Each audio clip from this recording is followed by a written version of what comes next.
Hello world! Today I start teaching you HTML5 and CSS3 in a 12 or so episode course on the creation of websites and the process of website development.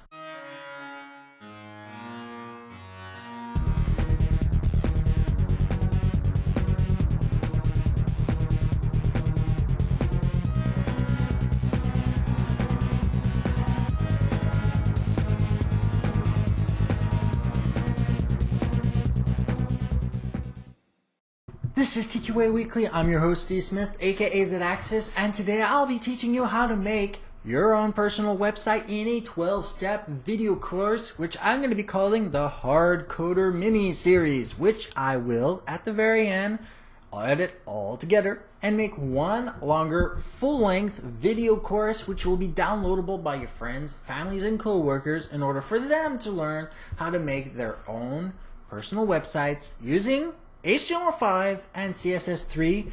And of course today I'll be talking about the basic layout of the HTML document, not the website but the actual document that allows us web developers like myself to bring you the content that you seek out on the internet.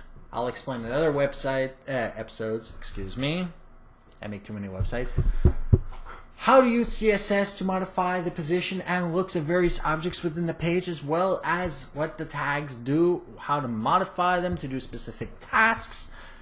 Also, the importance of clean scripting, and even as a bonus for those looking to get their websites popular, how to get your website indexed correctly by search engines. And I'll explain a few things. Of course, the most important for any search engine is content, so that will be the most important thing that we'll have to talk about. But how to organize your web page and how to do various things to it so that the websites that do scan your page, those search engines, can actually see your content because they do have a limited amount of lines that they go through. So let's explain what HTML and CSS need first. HTML stands for Hypertext Markup Language, and CSS stands for Cascading Style Sheets. The HTTP, or the Hypertext Transfer Protocol, was designed into HTML as a core feature that allowed users the ability to fluidly travel from one page to another on the internet, whether locally on your hard drive or on web servers abroad. Your typical HTML file is comprised of several sections defined as the head and body, the head containing such things as the title of the page that you actually see at the top of the screen. The body contains the content that you see within the browser. In order to create an HTML file, you need to remember a few details. The layout is extremely important. This is because everything about the title needs to be in the head, all the content needs to be in the body, and they both must be independently opened and closed without ever overlapping in the code, which means you need to close the head before opening the body. Of course, all commands, which we will now rename to tags, because that's technically what we call them. We call them tags. Start and finish with a square bracket. Square bracket is a half a diamond on your keyboard. Most commands have a open and closed version. The closed version looks almost identical to the open, except for a backslash just before the name of the tag, and of course, the closed version does not contain any of the attributes. We will get to attributes in a later episode. The title command must be enclosed within the head.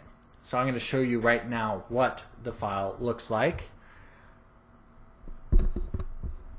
Within the HTML block, of course, which starts at the beginning of the file and closes at the end of the file, which gives you this, the Hello World example. So we open HTML, open head, open title.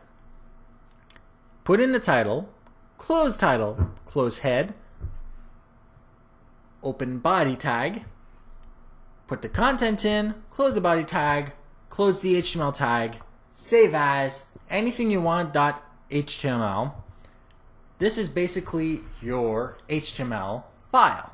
Next week, I'll show you how to upgrade your distribution of Ubuntu to the next latest revisions, because as we have all seen, they're coming in with new great features every single time. And the week after that, I'll be showing you, how to get this, modify using tags the content within your web page in order to start setting up the hierarchy of the content on that page. That's in 2 weeks. Next week, we'll be talking about Ubuntu. Remember to like, share, and subscribe to TQA Weekly for more information like our show notes, how to join our mailing list, get your own TQA Weekly branded gear and apparel, or our Android application. Please visit tqaweekly.com. We now feature an easier subscribe function to allow you to download the latest episodes, and the website also has a search feature to allow you to find the solutions for your technology issues and problems. Stay safe and online. Have a great day.